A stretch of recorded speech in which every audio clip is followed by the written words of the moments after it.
मैं भारत में काम करने वाली महिलाओं से कहना चाहती हूँ, यौन उत्पीड़न के साथ जीना सीखें। यह हमारे जीवन का सत्य है। अगर कोई महिला सोचती है कि आप सिस्टम के खिलाफ लड़ेंगे, तो मैं आपको बता दूं, मैं ऐसा नहीं कर सकती। मैं जज हूं, मैं अपने लिए निष्पक्ष जांच तक नहीं कर सकी। चलो न्याय क्लोज करते हैं। मैं सभी महिलाओं को सलाह देती हूं कि वे खिलौना या निर्जीव वस्तु बनना सीख लें। अब तक आप समझ गए होंगे कि ये बोल किसी आम लड़की के नहीं हैं, ये एक महिला जज के बोल हैं। ये उस पत्र की वो चुनिंदा लाइंस हैं जो एक महिला जज ने chief justice of India DY Chandrachud को इच्छा मृत्यु की मांग करते हुए लिखी। अब आप सोच रहे होंगे कि एक महिला जज कैसी दकियानूसी बातें कर रही है, कैसे भारतीय समाज की महिलाओं को खिलौना बनने के लिए या फिर सेक्सुअल हैरेसमेंट को स्वीकार करने की बात कर रही है। आखिर सबको न्याय देने वाली एक महिला जज को न्याय की जरूरत क्यों पड़ गई? आज हम महिला सुरक्षा, महिला सशक्तिकरण के बड़े बड़े डींगे हाँकते हैं, लेकिन जमीनी हकीकत अगर देखी जाए तो वो आपकी और मेरी सोच से परे है।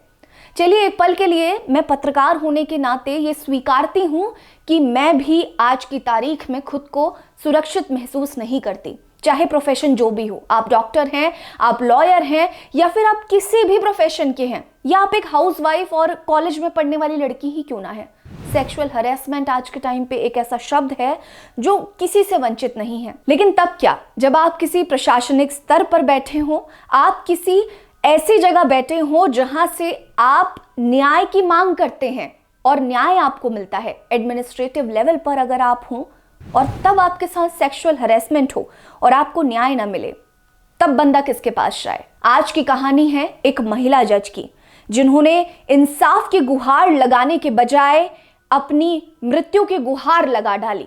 पूरी कहानी बताएंगे, लेकिन अगर आपने अभी तक हमारे चैनल को सब्सक्राइब नहीं किया है तो जल्दी से कर लीजिए। वीडियो पसंद आएगी तो लाइक कर लीजिएगा। क्या आप भी भारत में चल रहे कानून व्यवस्था के खिलाफ हैं या नहीं, हमें जरूर बताइएगा।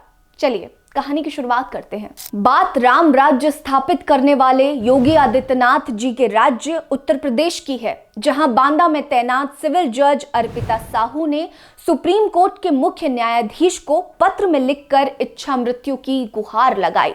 आप सभी के लिए यह जानना बहुत जरूरी है कि आखिर उस पत्र में ऐसा क्या लिखा गया और एक महिला जज के साथ ऐसा क्या हुआ कि उन्हें इंसाफ की गुहार लगाने के बजाय मौत की गुहार लगाना ज्यादा सही लगा। चलिए सुनते हैं अर्पिता साहू की कहानी उन्हीं की जुबानी। मैं इस पत्र को बेहद दर्द और निराशा में लिख रही हूँ। इस लेटर का मेरी कहानी बताने और प्रार्थना करने के अलावा कोई और उद्देश्य नहीं है। मेरे सबसे बड़े अभिभावक CJI मुझे अपना जीवन समाप्त करने की अनुमति दें। मैं बहुत उत्साह और इस विश्वास के साथ न्यायिक सेवा में शामिल हुई थी कि मैं आम लोगों को न्याय दिलाऊंगी। मुझे क्या पता था कि मैं जिस काम के लिए जा रही हूँ वहाँ पर शीघ्र ही मुझे न्याय का भिखारी बना दिया जाएगा। मेरी सर्विस के थोड़े से समय में ही मुझे खुली अदालत में दुर्व्यवहार का दुर्लभ सम्मान मिला है। मेरे साथ हद दर्जे तक यौन उत्पीड़न किया गया है। मेरे साथ बिल्कुल कूड़े जैसा व्यवहार किया गया है। मेरी दूसरों को न्याय दिलाने की आशा थी, लेकिन भला क्या मिला? मैं भारत में काम करने वाली महिलाओं से कहना चाहती हूँ कि वो यौन उत्पीड़न के साथ जीना सीखें। ये हमारे जीवन का सत्य है। पॉश एक्ट हमें बताया गया सबसे बड़ा झूठ है। कोई हमारी नहीं सुनता, किसी को कोई फर्क नहीं पड़ता। अगर आप शिकायत करेंगे तो आपको प्रताड़ित किया जाएगा। जब मैं ये कहती हूँ कि कोई हमारी नहीं सुनता, तो इसमें सुप्रीम कोर्ट भी शामिल है। आपको आत्महत्या करने के लिए उकसाया जाएगा, और अगर आप मेरी तरह किस्मती नहीं होंगे तो आपका आत्महत्या का पहला प्रयास भी विफल हो जाएगा। पत्र के अंत में जज ने लिखा कि पिछले 1.5 साल से उन्हें एक चलती फिरती लाश बना दिया गया है। उनकी जिंदगी का कोई मकसद नहीं बचा है। उन्होंने चीफ जस्टिस से अपना जीवन सम्मानजनक तरीके से समाप्त करने की अनुमति मांगी है। महिला जज ने चिट्ठी में खुद के साथ हुए मानसिक और शारीरिक शोषण के बारे में भी बताया। महिला जज ने बताया कि 7 अक्टूबर 2022 को बाराबंकी जिला बार एसोसिएशन ने न्यायिक कार्य के बहिष्कार का प्रस्ताव पारित कर रखा था। उसी दिन सुबह 10:30 बजे मैं अदालत में काम कर रही थी। इसी दौरान बार एसोसिएशन के महामंत्री और वरिष्ठ उपाध्यक्ष कई वकीलों के साथ कोर्ट कक्ष में घुस आए। मेरे साथ बदसलूकी शुरू कर दी। गाली गलौज करते हुए कमरे की बिजली बंद कर दी गई। वकीलों को जबरन बाहर निकाल दिया गया। इसके बाद उन्होंने मुझे धमकी दी। हमने इसकी शिकायत अगले दिन यानी 8 अक्टूबर 2022 को अपने सीनियर जज से की, लेकिन कोई सुनवाई नहीं हुई। भरी कोर्ट में मुझे अपमानित किया गया, शारीरिक तौर पर प्रताड़ित किया गया। हालांकि बाद में हाई कोर्ट ने इस मामले में संज्ञान लिया, लेकिन कोई ठोस कार्रवाई नहीं हुई। वो आगे बताती हैं कि जुलाई 2023 में मैंने मामले को एक बार फिर इलाहाबाद हाई कोर्ट की आंतरिक शिकायत समिति के सामने उठाया। जांच शुरू करने में 6 महीने और 1000 ईमेल लग गए। उन्होंने प्रस्तावित जांच को दिखावा बताया है। गवाह जिला जज के अधीनस्थ हैं। तो आप ही बताइए, आखिर जिसके बॉस के अधीन गवाह हो वो कार्रवाई आगे कैसे बढ़ सकती है और इसका हर्ष क्या होता है।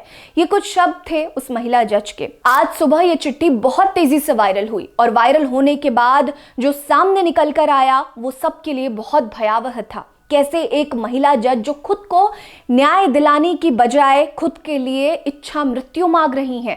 सीजेआई चंद्रचूड़ के पास जब ये वायरल चिट्ठी पहुंची तो उन्होंने इलाहाबाद हाई कोर्ट से रिपोर्ट तलब की है और हर एक बात का जवाब मांगा है। स्टोरी में आगे पता चलेगा कि क्या इस महिला जज को इंसाफ मिलता है या नहीं मिलता। लेकिन इंसाफ से परे एक छोटी सी बात है, अगर एक जज को इंसाफ पाने में 2-2.5 साल लग गए तो सोचिए एक आम आदमी को, एक आम इंसान को इंसाफ की गुहार लगाने में कितना समय लगता होगा। आखिर इतने जो सुसाइड अटेम्प्ट्स हो रहे हैं, क्या ये इसी कारण हो रहे हैं? क्यों आखिर छोटे स्तर पर, निचले लेवल पर इन चीज़ों का क्यों समाधान नहीं किया जाता? क्यों इनकी कार्रवाई पूरी नहीं की जाती और इतनी बड़ी सिचुएशन में आकर लोग फंस जाते हैं और आत्महत्या करने पर मजबूर हो जाते हैं? किसी भी और आम लड़की के साथ अगर सेक्सुअल हरेसमेंट जैसी बात होती है तो क्या वो इतनी लंबी लड़ाई लड़ पाएगी? क्या अगर वो इस महिला जज की तरह किस्मत वाली, जैसा उन्होंने खुद कहा है, और आत्मसात नहीं होंगी तो क्या वो अपनी लड़ाई को इतने लंबे समय तक लड़ के जीत पाएंगी या नहीं? ये सोचने वाली बात है और ये बात न्यायपालिका पर बहुत बड़ा सवाल खड़ा करती है। आपको इस पूरे केस को सुनकर क्या लगता है हमें जरूर बताइएगा। लेकिन अब स्टोरी में ये देखना दिलचस्प होगा कि chief justice of India DY Chandrachud इस मामले पर क्या कार्रवाई करते हैं और रिजल्ट्स क्या होते हैं। बने रहिए हमारे साथ। नमस्कार।